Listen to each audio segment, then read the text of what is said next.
Welcome to your Tuesday update. I'm Alex Ronsley. First up, the Kings taking on the Cowichan Valley Capitals at the Hat Parker Arena on Friday, and it's Saturday night. Now, if you missed Friday's 5-4 Kings victory, you can check out the Kings goals right here. The link is also in the area below. Then on Saturday, the Kings and the Capitals needing overtime to settle a 2-2 deadlock. JJ Colshaw scoring twice in 57 seconds in the second period was all the Kings scoring until Luke Nogard stepped up midway through double overtime to pot the game winner. The Kings a 3-2 result. You can check out video of Luke's game winner right here, and as always, the link is in the description below. So now moving on to news already this week, and sticking with Luke Nogard, he's been named an honorable mention for the BCHL Player of the Week award this week. It was an award that went to Vernon Vipers goaltender Austin Smith. Now, Nogard scored in both games this past weekend, adding a couple of assists as well, and obviously had that 3-2 overtime winner on Saturday night against Cowichan. So big congratulations to Luke for picking up an honorable mention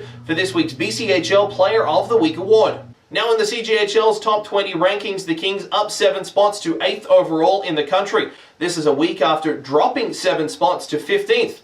The Kings back as the league's top team, just ahead of the Langley Rivermen, who are in 11th spot, and the Prince George Spruce Kings knocking on the front door and an honorable mention in this week's list. Now the list is led by the Sioux Thunderbirds in Ontario, followed by Spruce Grove and Fort McMurray, both from the Alberta Junior Hockey League. And finally, in this week's Tuesday update, a little bit of alumni news from last week. Former Powell River King forward JP Villeneuve has been named the BC Intercollegiate Hockey League's Player of the Week. That came out on January the 28th. Villeneuve scored all 5 goals for his Trinity Western Spartans in a 5-4 overtime victory against UVic.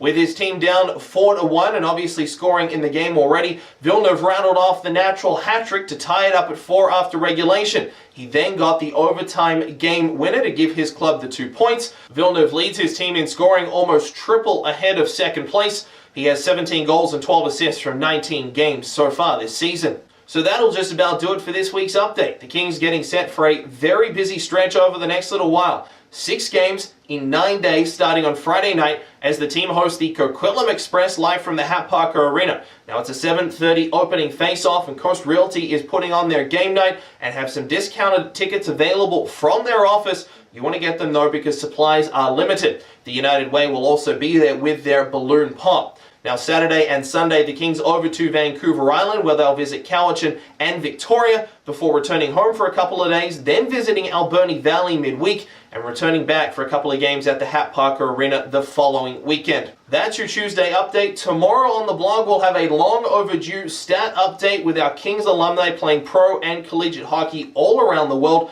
And then, of course, Friday, it's the Kings and the Coquitlam Express at the Hat Parker Arena. We hope to see you at the rink. Bye now.